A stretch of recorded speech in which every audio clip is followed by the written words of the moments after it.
వందనాలు చెల్లిస్తూ ఈ దిన ఉపవాస ప్రార్థన ఈరోజు ఎన్నో సందర్భాలు ఉపవాసం గురించి ప్రతి నెల నేను మాట్లాడుతున్నాను. ప్రతి నెల ఉపవాస ప్రార్థన దాదాపు గ్రంథంలో ఉన్న సంగతులన్నీ అయిపోయాయి. అంటే ఉపవాసానికి చెప్పాలంటే ఖచ్చితంగా ఇంతవరకు ఎన్ని ప్రసంగాలు అయితే ఉన్నాయో అవన్నీ దాటి వచ్చేసాం. ఈరోజు కూడా భౌతికంగా కొన్ని మాట్లాడుతూ ఆత్మ సంబంధంగా కొన్ని విషయాలు మరలా మీకు జ్ఞాపకం చేస్తాను. అవి ముందు వాటికి కొంచెం భిన్నంగానే ఉంటాయి. దాదాపు ఒకే సందేశాన్ని అయితే చెప్పట్లేదు. ఉపవాస ప్రార్థన భౌతికంగా చేసే ప్రయోజనాలు ముందు చెప్తాను. ఎందుకంటే మనందరము ఈరోజు ఆరోగ్యంగా ఉండాలని మనందరం కోరుకుంటూ అనేకమైన ఆరోగ్య సూత్రాలు పాటిస్తూ ఉన్నాం. తిండి విషయంలోనూ చాలా కేర్ తీసుకుంటున్న వాళ్ళు చాలామంది ఉన్నారు. బీపీ, షుగర్, రకరకాల అనారోగ్య పరిస్థితుల్లో ఉన్న కాలంలో, ఎందుకంటే మనం తింటున్న ఆహారం కూడా మంచిదైతే కాదు గనుక ఉపవాసం వలన జరిగే ప్రయోజనాలు ఏంటంటే, నెంబర్ 1, జీర్ణ వ్యవస్థకు ఆ విశ్రాంతి. అంటే ఆ రోజు మన జీర్ణ వ్యవస్థ ఎలా ఉంటుంది? దానికి ఏం పని ఉండదు. ఆ రోజు అది విశ్రాంతి. అంటే జీర్ణకోశానికి ఉపవాసం వలన ఉపశమనం అన్నాం. అంటే జీర్ణ వ్యవస్థ శుద్ధీకరించబడుతుంది. ఆ రోజు ఖాళీ, ఆ మిషన్ పనిచేయదు. ఎప్పుడైతే నువ్వు ఆహారం తీసుకోలేదో నీ జీర్ణ వ్యవస్థకు విశ్రాంతి. ఈ జీర్ణ వ్యవస్థకు విశ్రాంతి ఎలా ఉంటుందో ఇక్కడ చెప్తాను నేను. ఆ విశ్రాంతి 3వ పాయింట్లో చెప్తాను. కనుక జీర్ణ వ్యవస్థ కంప్లీట్గా పనిచేయదు. ఎందుకంటే తింటేనే ఆహారం జీర్ణం అవుతుంది 3 గంటల్లో. ఆ జీర్ణ వ్యవస్థ పనిచేస్తుంది మనం తీసుకున్న ఆహారాన్ని. కరెక్ట్. ఇప్పుడు ఈ జీర్ణ వ్యవస్థకు విశ్రాంతి మొట్టమొదటిగా ఉపవాసం వలన. 2, టాక్సిన్స్ తొలగింపు అని రాశాను ఇక్కడ. టాక్సిన్స్ అంటే మన శరీరంలో పేరుకుపోయిన వ్యర్థాలు ఉంటాయి, మనకు తెలియదు. విష పదార్థాలు కూడా ఉంటాయి కొన్ని సందర్భాలలో. అంటే శరీరంలో ఉన్నటువంటి వ్యర్థాలన్నిటిని కూడా తొలగించేది ఉపవాసం. శరీరంలో ఉన్నటువంటి వ్యర్థ పదార్థాలు ఏవైతే మన శరీరంలో ఉన్నాయో వాటిని తొలగించే అవకాశం ఎప్పుడు ఉంటుందంటే నువ్వు అన్నం తినకపోతే ఉంటుంది. అన్నం తీసుకునే సందర్భాలలో కొన్ని వ్యర్థాలు, ఈ విష పదార్థాలు అనేవి మన శరీరం నుంచి, అంటే విష పదార్థాలు అంటే మళ్ళీ చచ్చిపోతాం కదా అని మీరు అనకూడదు. విష పదార్థాలు అంటే శరీరానికి మంచివి కానీ చెడు చాలా ఉంది మన శరీరంలో. ఆ చెడుతనం అంతా కూడా, ఆ చెడు పదార్థాలు ఏవైతే ఉన్నాయో ఆ భౌతికంగా ఆహారం లేకపోవడం వల్ల ఇప్పుడు అవన్నీ తొలగిపోతాయి, బయటికి వెళ్ళిపోతాయి. 3, బరువు నియంత్రణ. మనందరి బాధ ఇదే కదా, బరువు పెరిగిపోతున్నాం. 70, 80, 90. బరువు నియంత్రణ ఎలా అంటే శరీరంలో కొవ్వు కరుగుతుంది. ఇప్పుడు ఎందుకు? ఆహారం లేదు, భోజనం ఎప్పుడైతే తీసుకోలేదో ఇప్పుడు నీలో ఉన్న కొవ్వు కరిగి నీ బరువు తగ్గే అవకాశం కూడా ఉంది ప్రాక్టికల్గా. ఉపవాసం వలన బరువు నియంత్రణ. ఎందుకంటే ఆహారం లేనప్పుడు నువ్వు నీలో ఉన్నటువంటి కొవ్వు శాతం కొన్ని సందర్భాల్లో మనలో పెరిగిపోతుంటుంది. అది కరిగి నీ బరువు కూడా తగ్గే అవకాశం ఉంటుంది. ఎందుకంటే శరీరంలో మ్యాక్సిమం లావు అవ్వడానికి కారణం ఏది? ఫ్యాట్ కంటెంటే కదా, కొవ్వే. ఆహారం లేనప్పుడు ఈ కొవ్వు కరుగుతుంది నువ్వు నిలబడడానికి, శక్తినివ్వడానికి. ఆటోఫేజీ అనే ఒక ఇంగ్లీష్ మాట ఇక్కడ. ఈ ఆటోఫేజీ అన్న మాటకు అర్థం ఏంటంటే మన శరీరంలో పాడైపోయిన కణాలను శుభ్రం చేసి కొత్త కణాలను ఉత్పత్తి చేస్తుంది. ఎప్పుడో తెలుసమ్మా? ఉపవాసం రోజున. ఇన్ని కార్యక్రమాలు ఉన్నాయి భౌతికంగా. అంటే కణాలు పాడైపోతుంటాయి కొన్ని. ఎందుకంటే మన శరీరంలో ఎన్నో కోట్ల కణాలు, లక్షల కణాలు ఉన్నాయి. ఇప్పుడు ఈ కణాలన్నీ కూడా కొన్ని పాడైపోతూ ఉంటాయి. కణాలు పాడైపోయినప్పుడు మరలా కొత్త కణాలను ఉత్పత్తి చేస్తుంది శరీరం. అలా ఉత్పత్తి చేయాలంటే నీ శరీరంలో అన్నం ఉండకూడదు, ఆ సమయంలో ఆహారం ఉండకూడదు. ఎప్పుడైతే ఆహారం తీసుకోకుండా ఎంటీ స్టమక్తో ఉంటావో, ఖాళీ కడుపుతో ఉంటారో నీ శరీరంలో పాడైపోయిన కణాలు మరలా తిరిగి నీ శరీరమే కొత్త కణాలను ఉత్పత్తి చేస్తుంది. అది మనకు తెలీదు, మన శరీరంలో జరుగుతున్న ప్రక్రియ అది. అది ఎప్పుడు జరుగుతుంది? నువ్వు ఉపవాసం ఉంటేనే కదా. నీ శరీరం ఖాళీ కడుపుతో ఉంటేనే నీ పాత కణాలు పాడైపోయినా మరలా కొత్త కణాలను శరీరం ఉత్పత్తి చేస్తుంది ఉపవాసం రోజున, ఉపవాసం ఉన్నప్పుడు. చివరిగా షుగర్ నియంత్రణ. అంటే షుగర్ను కూడా కంట్రోల్ చేసేది ఏంటో తెలుసమ్మా? వాస్తవానికి షుగర్ అంటే రక్తంలోని ఇన్సులిన్ అంటాం కదా, షుగర్. ఈ రక్తంలోని ఇన్సులిన్ స్థాయిలను అదుపులో ఉంచుతుంది ఏది? ఉపవాసం. కారణం ఏంటంటే రైస్ తినవు. ఎప్పుడైతే ఆ భోజనం కంటెంట్కి దూరం అవుతావో నీ రక్తంలోని ఇన్సులిన్ స్థాయిలు ఏవైతే అవి పెరగకుండా చేసేది ఉపవాసం. అంటే ప్రాక్టికల్గా చూసినప్పుడు జీర్ణ వ్యవస్థకు విశ్రాంతి, నీ శరీరంలో ఉన్న వ్యర్థ పదార్థాలు తొలగిస్తుంది, నీ బరువు తగ్గించే అవకాశం కొవ్వు ద్వారా, అలాగే పాడైపోయిన కణాలు సైతం ఉత్పత్తి చేసే పరిస్థితి, ఆఖరికి మన రక్తంలో ఉన్నటువంటి షుగర్ ఆ ఇన్సులిన్ కూడా అదుపులో కంట్రోల్లో ఉంచుతుంది, అది పెరగకుండా. 200 300 పెరిగిపోయి ఎంత ఫెయింట్ అయిపోతాం చూడండి. అది పెరగకుండా చేసేది కూడా ఉపవాసమే. అంటే ఉపవాసం ఉండడం వల్ల లాభమే తప్ప నష్టమైతే లేదు. ఎప్పుడు తినడమే, ఎప్పుడు కడుపు నింపుకోవడం, కొంచెం ఖాళీ ఉన్న తింటారు కొంతమంది. కానీ ఎప్పుడైనా ఉపవాసం ఉంటే ఆ రోజు ఉన్న పరిస్థితిలో రోజంతా ఉపవాసము ఉండే పరిస్థితి ఉంటే ఖచ్చితంగా ఉండగలిగిన వాళ్ళు, మరలా పేషెంట్స్ అనారోగ్య పరిస్థితుల్లో ఉన్న వాళ్ళ గురించి మాట్లాడట్లేదు, కానీ దేవుడు చెప్పిన ప్రకారము భూమి మీద భౌతిక ప్రయోజనాలు దేవుడు చూపించాడు. ఇలాంటి గొప్ప ప్రయోజనాలు ఉన్నాయి. ఇప్పుడు పాఠంలోకి వెళ్దాం. మనం ఆత్మ సంబంధంగా ఉపవాస ప్రార్థన లేదా ఉపవాసం చేసే వ్యక్తులు ఎలా ఉండాలో చెప్తాను. ముందు ఉపవాసం చేసే వ్యక్తులు ఎలా ఉండాలి, 2 ఉపవాసం వల్ల మనకు ఏం కలుగుతుంది, 3, 4 ఇక్కడ రాశాను, ఎలాంటి వారి ఉపవాసము దేవుడు అంగీకరించడు. అంటే ఇక్కడికి వచ్చి ఉపవాస ప్రార్థన ఉన్న మన బ్రతుకును కూడా చూస్తాడు. మన బ్రతుకు బాగోలేకపోతే ఆ ఉపవాస ప్రార్థన దేవుడు అంగీకరించడు. అలా కూడా చూసుకోవాలి అన్ని విషయాల్లో, అన్ని కోణాల్లో. ఇప్పుడు ఉపవాసం చేసే వ్యక్తులు ఎలా ఉండాలి? నెంబర్ 1 చదువుదాం. కంఠస్వరము పరమున వినబడాలి. ఇంతవరకు మీరు పాటలు పాడారు, గళాలెత్తి పాడారు, 2 పాటలు 3 పాటలు 4 పాటలు, మంచిది. అయితే ఉపవాసం రోజున వ్యాపారం చేసుకోకూడదు. కొంతమంది ఉపవాసం ఉండి సొంత పనులు చేసుకుంటే ఆ ఉపవాసానికి అర్థం లేదు. ఉపవాసం ఉన్నావు అంటే నీ కంఠస్వరం అది పాటలు అయి ఉండొచ్చు, మీరు చేసే ప్రార్థన అయి ఉండొచ్చు, అది దేవుని పరమున వినబడాలి. యెషయా గ్రంథం 58వ అధ్యాయం, యెషయా గ్రంథం 58వ అధ్యాయం చూడండి. యెషయా గ్రంథము 58వ అధ్యాయములో ఈ మాట రాయబడి ఉంది. యెషయా గ్రంథం 58వ అధ్యాయం 4వ వచనం చదువుదాం. మీరు కలహపడుచు వివాదము చేయుచు అన్యాయముగా గుద్దులాడుచు ఏముంటారట? ఉపవాసం ఉండే రోజున వాళ్ళు చేసే పనులు చూడండి. ఇశ్రాయేలీయులు ఏం చేశారటమ్మా? గుద్దుకుంటున్నారట. అంటే గొడవలు, అన్యాయంగా గుద్దులాడుకోవడం, గొడవలు పెట్టుకోవడం, కలహాలు పడడం, ఇదా ఉపవాసం అని దేవుడు చెప్పి పైన ఒక మాట అన్నారు చూడండి. మీ కంఠ ధ్వని పరమున వినబడినట్లుగా మీరు ఇప్పుడు ఉపవాసం ఉండరు అన్నాడు. అంటే వాళ్ళు ఉపవాసం ఎలా ఉండట్లేదు? మీ కంఠధ్వని పరమున వినబడాలి, అది ఉపవాసం అంటే అని చెప్తున్నాడు. అంతేగాని కలహాలు ఆడుకుంటూ గుద్దులాడుకుంటూ ఒకరంటే ఒకరికి నచ్చదని, ఒకరంటే ఒకరికి పడదని వివాదాలు ఆడుకుంటూ మీలో మీరే తన్నుకుంటూ మీరే కక్షలు కలిగి మీలో మీరే పగలు కలిగి ప్రతీకారాలు కలిగి మీరు చేసే ఉపవాసం ఒక ఉపవాసమా అని అడుగుతున్నట్టుంది. అదేం ఉపవాసం? అలా కాదు. మీరు ఉపవాసం అందరూ ఉన్నారు కదా. ఇప్పుడు ఏం చేస్తాం? 2 కార్యక్రమాలు చేస్తాం ప్రాముఖ్యంగా. పాటలు పాడారు, ప్రార్థన చేశారు. అంటే పాటలు ప్రార్థన ఈ 2 కూడా మన కంఠధ్వని పరమన వినబడినట్లుగా ఇది ఉపవాసం. అంతేగాని ఉపవాసం ఉండి నేను ఉద్యోగం చేసుకున్నా, ఉపవాసం ఉండి నేను వ్యాపారం చేసుకున్నా, ఉపవాసం ఉండి ఏదో పని చేసుకున్నా మన కంఠధ్వని పరమన వినబడకుండా అది ఉపవాసమే కాదు. నువ్వు నీ శరీరాన్ని మార్చుకున్నట్టు నువ్వు ఫీల్ అవుతున్నావు తప్ప దేవుని సన్నిధిలో ఆత్మ సంబంధంగా ఉపవాసము దేవుడు ఎలా అంగీకరిస్తాడంటే, ఎప్పుడు నా కంఠధ్వని ఇంట్లో ఉన్న ఉపవాసం ఉంటే పాటలు పాడుకో, వాక్యం చదువు, ప్రార్థన చేసుకో, నీ కంఠధ్వని పరమన వినబడాలి, అది దేవుడు అన్నాడు. అందుకే చూసారా, మరొకసారి చదువుతాను చూడండి. మీ కంఠధ్వని పరమున వినబడినట్లుగా మీరిప్పుడు ఉపవాసం ఉండరు, అట్టి ఉపవాసము నాకు అనుకూలమా అని అడిగాడు. అంటే ఏ ఉపవాసం అనుకూలమయ్యా నీకు అంటే, మీ కంఠధ్వని నాకు వినబడితే అది ఉపవాసం, ఆ ఉపవాసం నాకు అనుకూలము అంటున్నాడు.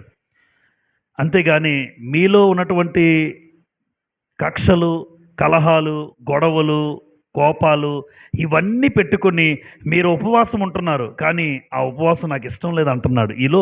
ఈరోజు మనం కూడా సంఘానికి వచ్చిన మనలో కూడా ఒక అన్నదమ్ములుగా అక్క చెల్లెలుగా ఉండగలిగి ఒకరి కష్ట సుఖాల్లో ఒకరి సుఖ దుఃఖాల్లో ఒకరి బాధల్లో ఒకరు కలిసి ప్రార్థన చేసుకుని మనస్ఫూర్తిగా చేసుకుంటే అది ఉపవాసం. మనలో కూడా కక్షలు కార్పణ్యాలు కలిగి తారతమ్యాలు భేదాభిప్రాయాలు ఉండి ప్రార్థన చేసిన అట్టి ఉపవాసము దేవుడికి ఇష్టం లేదంటాడు. కీర్తనల గ్రంథం 5వ కీర్తన 3వ వచనంలో కూడా ఈ కంఠధ్వని గురించి ఒక మాట చెప్పారు. అక్కడ 5వ కీర్తన దావీదు గారు రాశారు. 5వ కీర్తన 3వ వచనం కూడా చూడండి. 5:3లో యెహోవా ఉదయమున నా కంఠస్వరము నీకు వినబడును, ఉదయమున నా ప్రార్థన నీ సన్నిధిని సిద్ధము చేసి కాచి ఉందును. ఎంతమంది ఉదయాన్నే ప్రార్థన చేసుకునే వాళ్ళు ఉన్నారు? వేకువజామున కానీ అంటే ఉదయమున నా ప్రార్థన నిన్ను ఎదుర్కొంటుంది, నా కంఠస్వరం నీకు వినబడాలి. అలాంటి వారుగా ఉండాలి క్రైస్తవులు. అంటే కంఠస్వరం అన్న మాట వచ్చిందని ఇక్కడికి వచ్చాను, కానీ ఉదయాన్నే మొట్టమొదటిగా మీ భార్యతో వద్దు, నీ భర్తతో వద్దు, మీ అమ్మతో వద్దు, మీ నాన్నతో వద్దు, మీ పిల్లలతో వద్దు. లేచిన వెంటనే మొట్టమొదటిగా నీ కంఠధ్వని దేవుడికి వినబడాలి. ఆ తర్వాత మా అమ్మ, మా నాన్న, మా భార్య, నా పిల్లలు వాళ్ళతో మాట్లాడుతాను. మొట్టమొదటిగా నేను మాట్లాడే మాట దేవుడై ఉండాలి. మీ కంఠస్వరం దేవుడికి వినబడాలి పరమున. అది దేవుడు కోరుతున్నాడు. 2, ఉపవాసం చేసే వ్యక్తులు ఎలా ఉండాలి అంటే 1 చెప్పాను. 2 భక్తి కలిగిన జీవితమై ఉండాలి. ఖచ్చితంగా అమ్మ, భక్తి లేనివాడు ఉపవాసం వ్యర్థం. భక్తి కలిగిన జీవితం లేకపోతే ఆ ఉపవాసానికి అర్థం ఉండదు. జకర్య గ్రంథం 7వ అధ్యాయం, జకర్య గ్రంథం 7వ అధ్యాయం చూడండి. జకర్య గ్రంథం 7వ అధ్యాయం, అక్కడ మాటను జాగ్రత్తగా చూస్తూ అందులో ఉన్న సందర్భాన్ని మనం గ్రహించడానికి సిద్ధపడదాం. 7:5లో నేను చదువుతాను చూడండి. జకర్య 7:5, దేశపు జనులందరికీ యాజకులకును నీవి మాట తెలియజేయవలను. ఈ జరిగిన 70 సంవత్సరములు ఏటేటా 5వ నెలను 7వ నెలను మీరు ఉపవాసం ఉండి దుఃఖము సలుపుచు వచ్చినప్పుడు నా యందు, అండర్లైన్ చేయండి అమ్మా, నా యందు తర్వాత భక్తి కలిగియే ఉపవాసం ఉంటిరా అని దేవుడు అడుగుతున్నాడు. అంటే భక్తి లేదనమాట. వాళ్ళు 5 నెలల్లో ఉంటున్నారట. వాళ్ళు 5 నెలల్లో ఉపవాసం, 7 నెలల్లో ఉపవాసం, ఏంటి ఉపవాసాలు ఉంటున్నారు, కానీ దేవుడు ఏమంటున్నాడంటే క్వశ్చన్ మార్క్ పెట్టాడంటే లేదని అర్థం. మీరు ఉపవాసం చేస్తున్నారు కదా, ఒక మాట, నా యందు భక్తి కలిగే ఉపవాసం ఉంటున్నారా అని అడిగాడు. అంటే ఉపవాసం ఉండేటప్పుడు ఆ వ్యక్తికి ఉండవలసిన ప్రాముఖ్యమైన గుణం ఏంటి? భక్తి ఉండాలి. భక్తి కలిగిన జీవితం ఉండాలి. భక్తి అంటే అర్థం ఏంటో తెలుసమ్మా? చాలా అర్థాలు ఉన్నాయి గ్రంథంలో. భక్తి అంటే ఈ లోక మాలిన్యము తనకు అంటించుకోకూడదు. యాకోబు 1:27, ఈ లోక మాలిన్యము ఎట్టి పరిస్థితులు అంటించుకోలేనివాడు భక్తిపరుడు. అంతేగాని ఇక్కడ వచ్చేస్తే పాటలు పాడుతాం, అక్కడికి వెళ్ళి పెద్దమ్మ అక్క నువ్వేం చేస్తే అదే, నువ్వేం చెప్తే అదే, అక్కడ వాళ్ళతో వాళ్ళ ఆచారాలు సాంప్రదాయాలు కలిసిపోతాం. అక్కడ వారిలాగా ఇక్కడ మనలాగా. అంటే దీన్ని భక్తి అనరు. లోక మాలిన్యాలు అది తప్పు అయితే అంటించుకోకూడదు, అది భక్తి యాకోబు 1:27 ప్రకారం. అలాగే నోటికి ఏముండాలి తెలుసమ్మా? కళ్ళెము పెట్టుకోవడం భక్తి. లోడ అనవసరమైన మాటలు మాట్లాడుతూ, తప్పుడు మాటలు మాట్లాడుతూ, విస్తారమైన మాటలు మాట్లాడేవాడు ఖచ్చితంగా భక్తిపరుడైతే కాదు. అవసరమైన మేరకే మాట్లాడాలి. నేను మాట్లాడితే ఆ మాట ఎదుటివాడికి హాని కలగకూడదు, ఎదుటివాడికి ఇబ్బంది కలిగించకూడదు. అందుకే నోటికి కళ్ళెం పెట్టుకుని అంటాడు యాకోబు పత్రికలోనే 1:22-23 వచనాల్లో మనం చూస్తాం. 26, నోటికి కళ్ళెం పెట్టుకునేవాడు భక్తిపరుడు. అక్కడ అంటారు నోటికి కళ్ళెం పెట్టుకోకుండా విస్తారమైన మాటలు మాట్లాడితే నీ భక్తి వ్యర్థమే అంటాడు యాకోబు. అలాగే 50వ కీర్తన 17వ వచనంలో ఉంటుంది. 50వ కీర్తన 16-17 వచనాల్లో ఏంటి భక్తి అంటే దిద్దుబాటు చేసుకోవడమే భక్తి అని రాసుంటుంది అక్కడ. అంటే దిద్దుకునేవాడు ఎవరు? దిద్దుకునేవాడు. ఇప్పుడు వాక్యం వింటున్నాం ప్రతిరోజు, ఆ వాక్యం మనకు గుచ్చుకుందనుకోండి, నీలో లోపము, నీలో తప్పును ఎత్తి చూపించినప్పుడు, అయ్యా నా తప్పును ఎత్తి చూపించో, థ్యాంక్ యూ, కృతజ్ఞతలు అని చెప్తున్నారా? లోపాన్ని చెప్తుంటే నా కోసమే చెప్పారు అంటే కానీ మార్చుకోవా? అలాంటోడు భక్తిహీనుడు. నీ లోపం నీకు అర్థమైతే సరిచేసుకుంటే అది భక్తి. అందుకే ఎందుకు ఈ మాట చెప్తున్నానంటే అలాంటి భక్తి ఉపవాసం దేవుడు అంగీకరిస్తాడు. ఇప్పుడు ఎన్ని మాటలు విన్నా నా జీవితం నేను మార్చుకోను. ఒకవేళ ఎన్ని ప్రసంగాలు వింటున్నా నేను మారను. నా నోటికి ఇష్టం వచ్చినట్టు నేను మాట్లాడుతాను. ఈ లోక మాలిన్యాలు అంటించుకుంటాను. ఎన్ని ప్రసంగాలు విన్నా నాలో లోపాలు దేవుడు ఎత్తి చూపిస్తున్నా ఆ లోపాన్ని నేను మార్చుకోకుండా ఇక్కడికి వచ్చి కూర్చొని చేసే ఉపవాసం ఉందో చూసారా, ఆ ఉపవాసం దేవుడికి ఇష్టం లేదు. అందుకే భక్తి లేని ఉపవాస ప్రార్థన అంగీకరించబడదు. నువ్వు నిజంగా దిద్దుకుని నీ నోటికి కళ్ళెం పెట్టుకుని ఈ లోకమాలిన్యం అంటించుకోకుండా ఒక అద్భుతమైన ప్రత్యేకమైన క్రైస్తవ జీవితం నువ్వు జీవిస్తే నీ ప్రార్థన నీ ఉపవాసము నేను అంగీకరిస్తాను అంటున్నాడు. చూసారా, అందులో కూడా కండిషన్ ఉంది. అందులో కూడా కండిషన్, భక్తి కలిగిన జీవితము ఆ ఉపవాస ప్రార్థన దేవుడు అంగీకరిస్తాడు. అందుకే అంటున్నాడు, నా యందు భక్తి కలిగే ఉపవాసం ఉన్నారా అని అడుగుతున్నాడు దేవుడు. అంటే భక్తి లేకుండా కూడా ఉపవాసం ఉంటారా? ఉంటారు. ఇష్టానుసారంగా బ్రతికి కూడా ఉపవాసం ఉంటారు. వాళ్ళ జీవిత విధానం దేవునికి వ్యతిరేకంగా బ్రతుకుతూ కూడా ఉపవాసం ఉంటారు. కానీ ఆ ఉపవాసం చెల్లదు. అది వాళ్ళకి తెలీదు. ఎందుకంటే వాక్యం అర్థం కాదు కదా. ఏం చేసేసినా పర్లేదు, ఉపవాసం ఉంటే చాలురా అనుకునే పరిస్థితుల్లో ఉన్నారు ఈరోజు చాలామంది. నేను ఎలాగున్నా పర్లేదా, దేవునికి వ్యతిరేకంగా జీవించినా పర్వాలేదా, నీ ఇష్టానుసారంగా బతికేసి ఉపవాసం ఉంటే దేవుడు అంగీకరిస్తాడా? అదే అడుగుతున్నాడు ఇశ్రాయేలుకి. ఈరోజు మనతో మాట్లాడుతున్నాడు. మీరు ఉపవాసం చేస్తున్నారు, నా యందు భక్తి కలిగి ఉండే చేస్తున్నారా అని అడిగినట్టు ఉంది మనల్ని. అయ్యా భక్తి కలిగే మేము ఉపవాసం చేస్తున్నామయ్యా అంటే సంతోషం.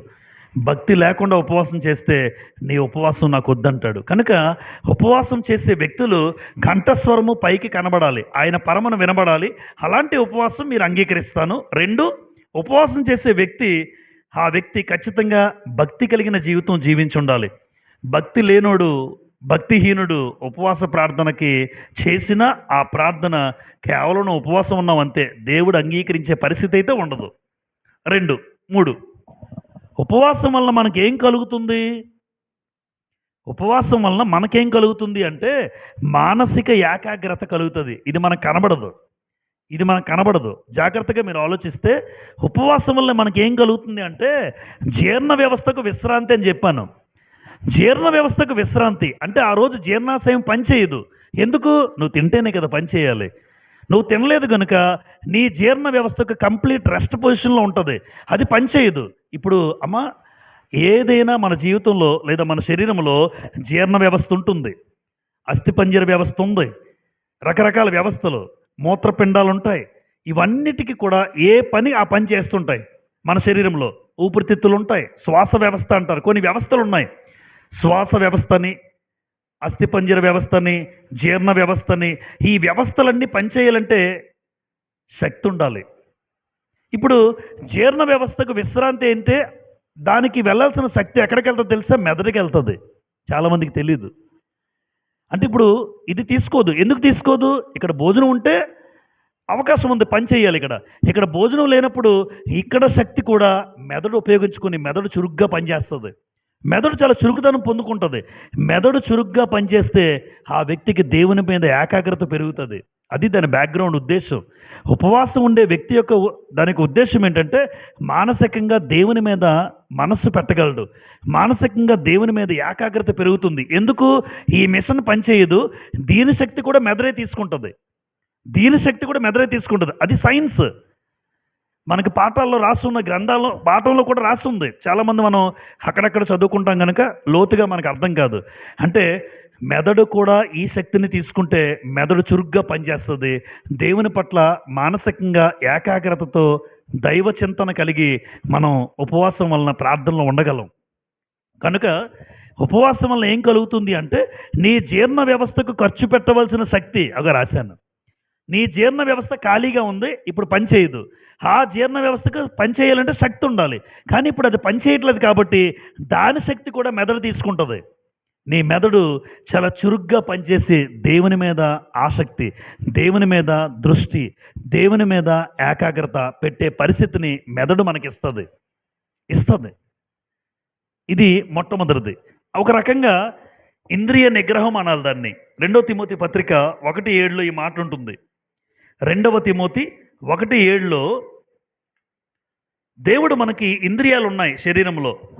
ఈ ఇంద్రియ నిగ్రహాన్ని కూడా దేవుడు మనకి ఇచ్చినట్టుగా 1:7లో మనం చూడగలం. 2 తిమోతి 1:7 చూడండి. దేవుడు మనకు శక్తియు, ప్రేమయు, ఇంద్రియ నిగ్రహము గల ఆత్మనే ఇచ్చిన గాని పిరికితనము గల ఆత్మని ఇయ్యలేదు. ఖచ్చితంగా దేవుడు నీలో ఉన్న ఆత్మ ఉంది చూసారా, నీలో ఉన్న ఆత్మ ఇంద్రియ నిగ్రహము చేసుకోగలవు. ఎప్పుడు ఉపవాసం ఉంటే. ఉపవాసం ద్వారా కోరికలు చచ్చిపోతాయి. చూడండి, బాగా తిన్నోడు ఏదైనా చేయాలనుకుంటాడు. ఆకలితో ఉన్నోడికి ఏం చేస్తాడు? ఆకలితో ఉన్నోడు దేవుని పట్ల తను తగ్గించుకుంటాడు. ఆ వినయము, ఆ విధేయత, ఆ భావాలు ఏర్పడతాయి.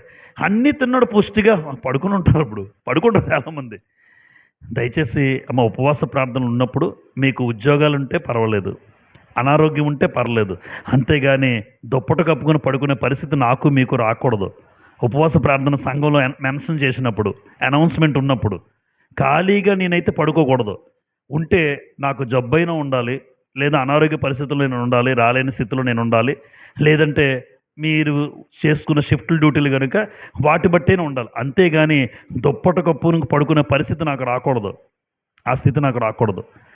అది ఉపవాస ప్రార్థన మనమే కదా. అది నీకు మంచిది, అది నీకు మేలు. దేవుని సన్నిధిలో ఒక పూట గడపడం ఎంత గొప్ప ధన్యత మనకి. దాన్ని కూడా కొంతమంది దూరం చేసుకుంటుంటారు, రాలేక ఇబ్బందులు పడుతూ వారి పరిస్థితులను బట్టి. కనుక దేవుడు మన మెదడు చురుగ్గా పనిచేస్తాను కదా, వ్యక్తి యాక్టివ్గా ఉంటాడు. అందుకే కదా చూడండి, కోమాలో ఉన్నాడంటే అర్థం ఏంటి? ఒక వ్యక్తి కోమాలో ఉంటారంటే అర్థం ఏంటంటే మెదడు పనిచేయదు. ఇంకా కోమా అంటే ఆల్మోస్ట్ అది చనిపోయిన స్టేజ్. ఇంకా అంటే మెదడు విచక్షణ జ్ఞానం ఇంకేం పనిచేయదు అసలు, ఎవరిని కూడా మెమరైజ్ ఉండదు.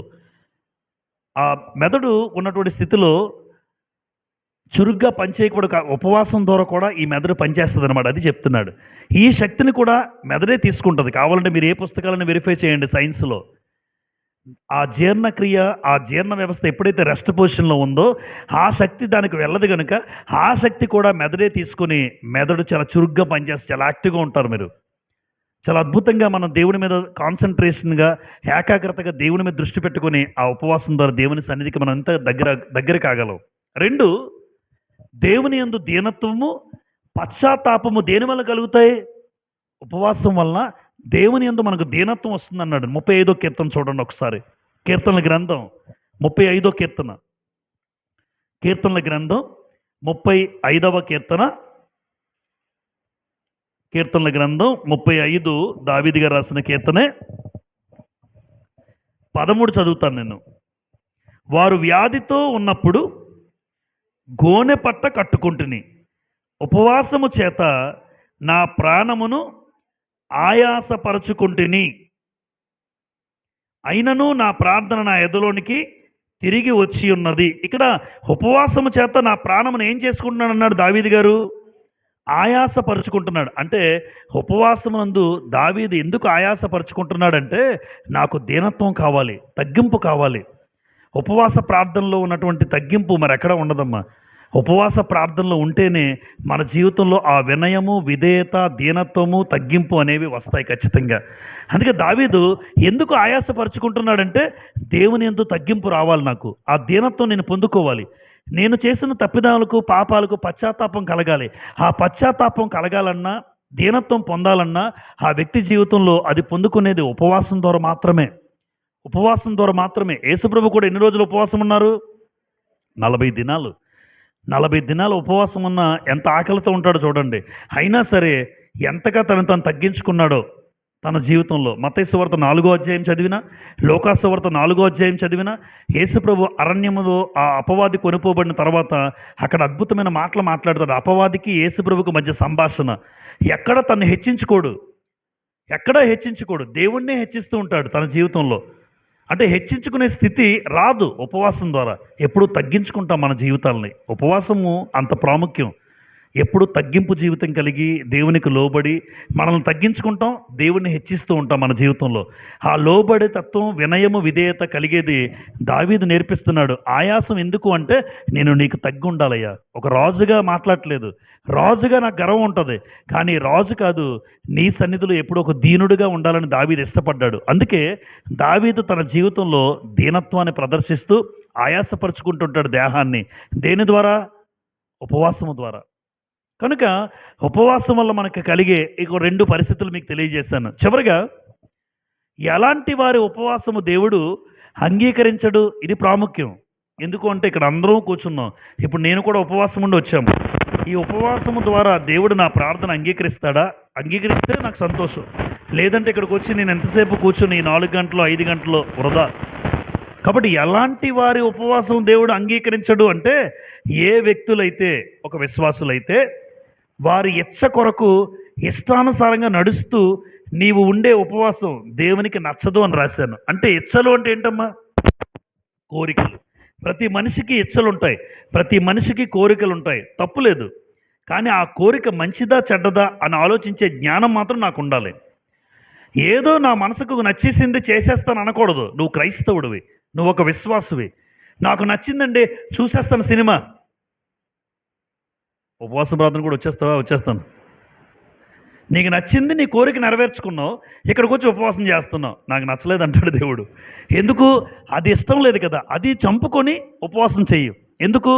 దేవుడు ఎలాంటి వారు ఉపవాసం అంగీకరించడం చెప్పాడంటే, ఎవరు ఇచ్చలుంటాయి, ఎవరు కోరికలు బట్టి వాళ్ళు కోరికలు తీర్చుకుంటూ బ్రతుకుతూ ఉంటారు, మరలా మందిరానికి వచ్చేస్తుంటారు. నీ ఇష్టానుసారంగా బతుకుతూ ఉంటావు, నీ కోరికలు చొప్పున బ్రతుకుతూ ఉంటావు, నీ కోరికలు నెరవేర్చుకుంటూ ఉంటావు, మరలా ఉపవాసం ఉండి మందిరానికి వస్తే నచ్చదన్నాడు దేవుడు. ఇర్మియా గ్రంథం చివరగా ఇర్మియా గ్రంథం 14వ అధ్యాయం తెరవండి. ఇర్మియా గ్రంథం 14వ అధ్యాయం. ఈ మాట మనం చదవగలం. 10వ వచనం. 14:10 యెహోవా ఈ జనులతో ఈ మాట సెలవిచ్చుచున్నాడు. ఈ జనులు తమ కాళ్ళకు అడ్డము లేకుండా తిరుగులాడుటకు ఇచ్చగలవారు అన్నాడు. చూస్తారమ్మా, ఎలాంటి వాళ్ళట? కాళ్ళకి ఏం లేదు అమ్మ, కాళ్ళకి అడ్డం లేదంటే సామెత. అంటే వాడు ఎలాగైనా ఇష్టమైన స్థలాలకు వెళ్తాడు, ఇష్టానుసారంగా నడుస్తాడు. ఎక్కడికైనా అదుపు లేదన్నమాట వాడికి. అదుపు లేనివాడు క్రైస్తవుడే కాడు. ముందు అది గమనించాలి. క్రైస్తవులకు ఏముంటాయమ్మా? మనకి హద్దులు ఉంటాయి. నాకంటూ కొన్ని హద్దులు ఉన్నాయి, లిమిటేషన్స్ ఉంటాయి. ప్రతి క్రైస్తవుడికి హద్దులు ఉంటాయి. హద్దులు మీరి ప్రవర్తించకూడదు. ఎప్పుడు నా హద్దుల్లో నేను ఉండాలి, హద్దు మీరి ప్రవర్తించకూడదు. ఎందుకంటే మనం క్రైస్తవులు. ఇక్కడ ఏమన్నాడు చూసారా? జనులు తమ కాళ్ళకు అడ్డము లేకుండా తిరుగులాడుటకు ఇచ్చ గలవారు గనుక యెహోవా వారిని చదవండి, యెహోవా వారిని అంగీకరింపడు. దేవుడు వాళ్ళు అంగీకరించడట. 12 తర్వాత వాళ్ళ గురించే 12 వారు ఏముంటారట మళ్ళా? అబ్బా, మీరు గమనించండి 2 వర్సెస్ జాగ్రత్తగా వచనాలు చూడండి. 10వ వచనంలో కాళ్ళకు అడ్డం లేకుండా తిరిగిలాడిన ఆ బ్యాచ్ ఏమంటున్నారు? బాబు ఎందుకురా బాబు ఉపవాసం మీది అంటున్నాడు దేవుడు. ఏంటి మీ ఇష్టానుసారంగా తిరిగేసి మందిరానికి వచ్చేసావా? నీ ఇష్టానుసారంగా అనుభవించి, నీ ఇష్టానుసారంగా నీ కోరికలు, నీ ఇచ్చలు అవి తీర్చుకుంటూ మందిరానికి వచ్చి ఏమంటున్నారు? ఉపవాసం ఉన్నప్పుడు నేను వారి మొర్రను వినను, వారు దహన బలి నైవేద్యం గురించి చెప్తున్నాడు, నేను వాటిని అంగీకరింపను అన్నాడు. అంటే వాళ్ళు ఇచ్చే బలులు చూసారు ఎలాంటి వాళ్ళు. దేవుడు ఎలాంటి వాడు అనుకుంటున్నారు తెలుసమ్మ వాళ్ళు? ఏ తప్పు చేసినా పర్వాలేదు, ఒక మేకనిచ్చేద్దాం రా దేవుడికి. అమ్మ నువ్వు ఇచ్చే మేక కావాలా ఆయనకి? మరి నువ్వు ఇచ్చే గొర్రె కావాలి, నువ్వు ఇచ్చే కానుక ఏంటి అవసరం దేవుడికి? ఏ చేతులతో కానుకిస్తున్నావు అది కావాలి. నువ్వు అలా ఆలోచించారా? దహన బలి ఇచ్చేద్దాం దేవుడికి. దహన బలి ఇస్తే దేవుడు చూసి చూడకుండా పర్లేదులే, అలాంటి దేవుడు కాదు కదా మన దేవుడు. అంగీకరించను అన్నాడు దేవుడు. అసలు అంగీకరించను, మీ చేసే ప్రార్థన కూడా నేను విన్నన్నాడు. ఉపవాస ప్రార్థన విన్ను. ఎందుకు? మీ ఇష్టాలు నెరవేర్చుకుంటూ, మీ సుఖాలు నెరవేర్చుకుంటూ, ఇష్టానుసారంగా నువ్వు బతికేసి తిరిగేసి మళ్ళా వచ్చేసి ఉపవాసం ఉంటే అలాంటి వారి ఉపవాసము దేవుడు అంగీకరించడు. గలతీలకు రాసిన పత్రిక 5వ అధ్యాయం. మరి ఎవరి ఉపవాసం వింటాడు? మన ఇచ్చలను కోరికలు సిలువ వేసి నువ్వు ఉపవాస ప్రార్థన చేసే వింటాడు. గలతీ 5:23-24 కలిపి ఉన్నాయి. గలతీ 5:23-24. ఇట్టి వాటికి విరోధమైన నియమమేదియూ లేదు. క్రీస్తు యేసు సంబంధులు శరీరమును దాని ఇచ్చలతోనూ దురాశలతోనూ ఏమేయాలి? సిలువ వేయాలి. అంటే క్రీస్తు సంబంధులు శరీరాన్ని ఏం చేయాలి? మనం నిజంగా మీరు క్రీస్తు సంబంధులైతే, నిజంగా నేను క్రీస్తు సంబంధునైతే నా శరీరంలో పుట్టినటువంటి ప్రతి చెడ్డ కోరిక, ప్రతి దేవునికి అసహ్యమైన కోరిక నేను సిలువ వేసేయాలి. ఇది దేవుడికి నచ్చదు. ఉదయకాల ప్రార్థనలు ఎంతమంది ఉన్నారు? ఈరోజు ఉదయకాల ప్రార్థనలో కొంతమంది ఉన్నారు. నేను ఒక వీడియో చూపించాను, అద్భుతమైన వీడియో. ఆ వీడియో కొంతమంది చూశారు సహోదరులు ఇక్కడ. ఎంత అద్భుతం అంటే ఆ వీడియోలో, అంటే అది క్రియేషన్ అయినప్పటికీ కూడా ఒక పాస్టర్ ఒక ఊరికి కొత్తగా వచ్చాడట ఆయన. ఒక బస్సు ఎక్కాడు. కండక్టర్ గారికి టికెట్ తీసుకున్నాడు, చేంజ్ తీసుకున్నాడు. అయితే కండక్టర్ పొరపాటున ₹50 ఎక్కువ ఇచ్చేశాడు. ఆ కండక్టర్ అన్యుడు, పెద్ద బొట్టు పెట్టుకుని ఉన్నాడు. ₹50 ఇచ్చేస్తే ఈయన లెక్కెట్టుకున్నాడు, ఈ పాస్టర్ గారు, ఆ ఊరికి వచ్చిన పాస్టర్. 50 ఎక్కువ ఇచ్చేసాడే, ఇద్దామా వద్దా, ఏమో దేవుడే ఇచ్చాడు కదా అని అనుకుంటాడు. మరలా దేవుడే ఇచ్చింటాడు, ఈ ₹50 ఎక్స్ట్రానే మరలా పాస్టర్ గారు ఉంచుకున్నారు ఆయన. మరలా మనసులో ఏదో బాధ, నాకు ₹50 ఎక్కువ వచ్చిందని అనిపించి ఆఖరికి వెళ్ళిపోతున్నాడు ఇవ్వకుండా.